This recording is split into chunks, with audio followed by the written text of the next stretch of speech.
Hey sports fans, Coach Nick here, and welcome to BBallBreakdown. I hope you're keeping up with all of our breakdowns of round one. We've done a ton of games so far, and we'll continue to do them, so check out our playlist. Now let's talk about the Clippers versus the Spurs, a great series, the only one that's 1-1 right now, and I don't think it bodes very well for the Clippers that they lost game 2 at home. I think that definitely indicates that the Spurs have a chance now with home court advantage to take this series. Now, I have a feeling it's going to go 7 games. It's going to be great. Who knows what's going to happen, but right now, the ball's in the Spurs court, and when we show you some of the mistakes that were made down the stretch, you got to wonder if the Clippers can clean this up. Let's start with the Clippers down 5 deep in the fourth. The Clips run horns from out of bounds, and the Spurs just give Blake the long 2. However, CP3 grabs the rebound, so Manu takes the foul as part of the hack a DJ strategy. He makes 1. After the Kawhi ISO in the post misses, they go again to hack a DJ, even though they're up 2. Is this strategy a sound one, or is Pop outthinking himself? From 5:44 to 2:50 in the fourth, the Spurs fouled Jordan on 6 of 8 possessions. The Clippers scored 6 points. Jordan missed 4 of his second free throws, but the Clippers rebounded 2 of those. However, they came up empty on 1, and the Spurs fouled Jordan on the other, where he split the free throws.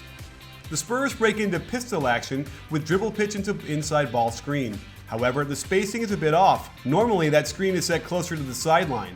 Now, Manu is getting pressured past the midline, and it makes an easy angle for Matt Barnes to step up and steal the pass to Diaw.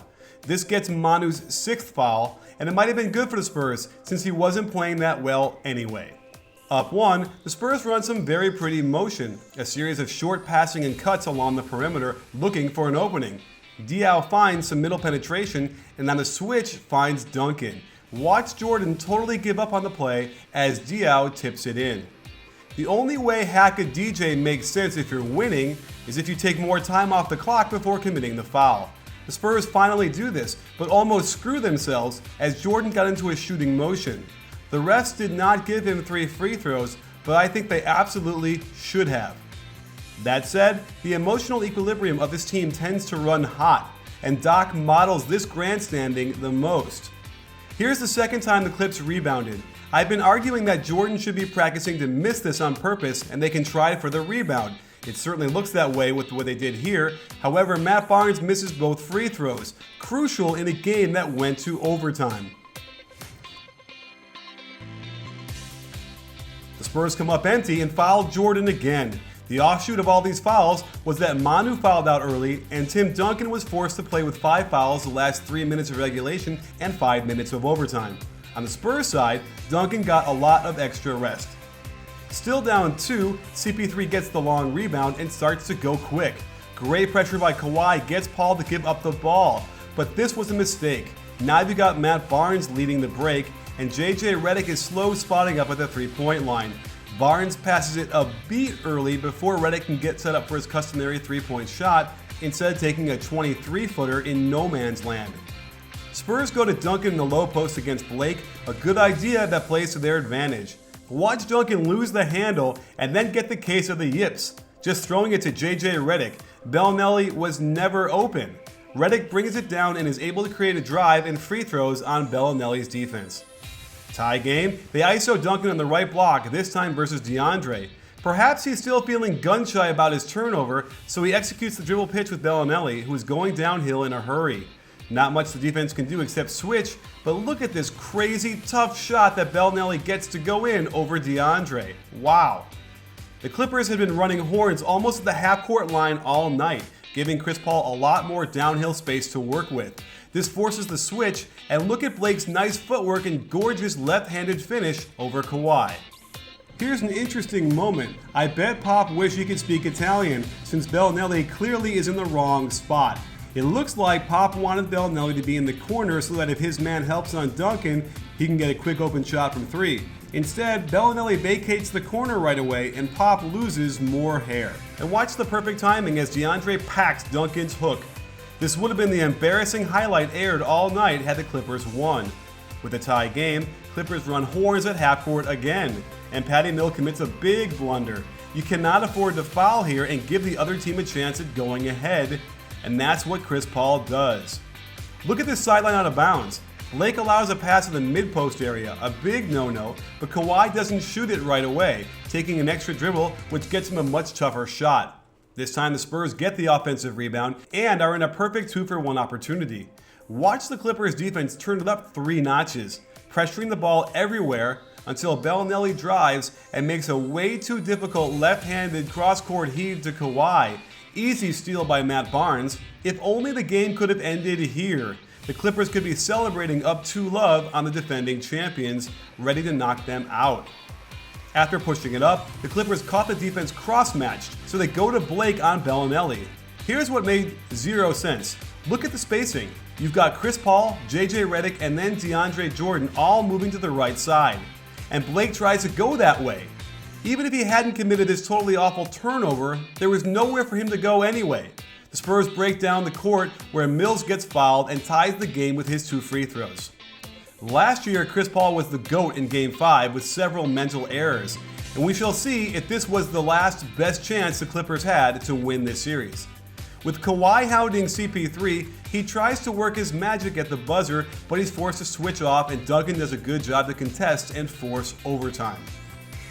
In the overtime, here's pure triangle offense. Spurs run pinch post with a decidedly Spursian bent, jumping out of bounds to hit the corner for the 3 when Redick had to rotate to help down low.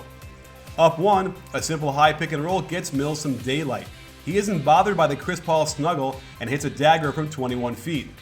I like this set the Clippers run. CP3 backscreens Blake before popping out to get the flat screen from Jordan. However, the snake dribble isn't the best idea here since it takes Chris Paul right back into Blake Griffin. No matter, it flows back to an inside screen and roll where the corner is vacant. No help defense, and Blake Griffin murders the rim when Danny Green is slow to rotate and foul him. Another simple Spurs set. High pick and roll, Mill relieves pressure by swinging to Diaw as Jordan can't do much to stop the deep position by Duncan. But watch how Jordan doesn't get his hand up until it's way too late. Clips run the same play again, and again, Blake gets in CP3's way. This time, Chris Paul jumps in the air before he had a pass and basically throws it away. This is as bad as any other turnover in the game, and I partially blame Doc for running it this way. Barnes gets caught a step out of position. Kawhi points his shoulder into his chest, but he absolutely should be using the backboard on this shot. Chris Paul makes up for his mistake last time down by pushing the pace and a perfect pass to Redick. That said, Paul did jump in the air unnecessarily and came dangerously close to allowing the refs to get involved with a block charge call. Game still tied. Clippers run this crazy high double ball screen out of Horns again. It really opens the floor for them, but instead of Blake hitting the open shot like he'd been doing all year, he decides to attack again.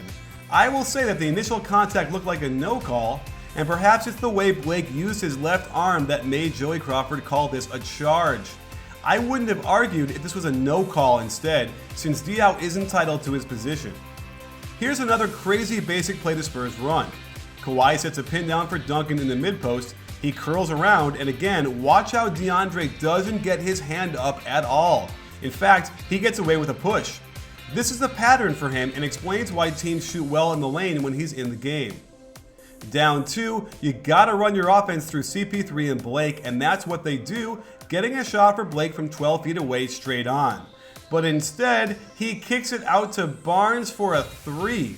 This is not the kind of shot you want to rely on Barnes for, and keep your eye out for little Patty Mills, who begins to break down court without any of the Clippers noticing. This is as inexcusable as Blake's and CP3's earlier turnovers, and it basically ices the game. Timeout for the Clippers.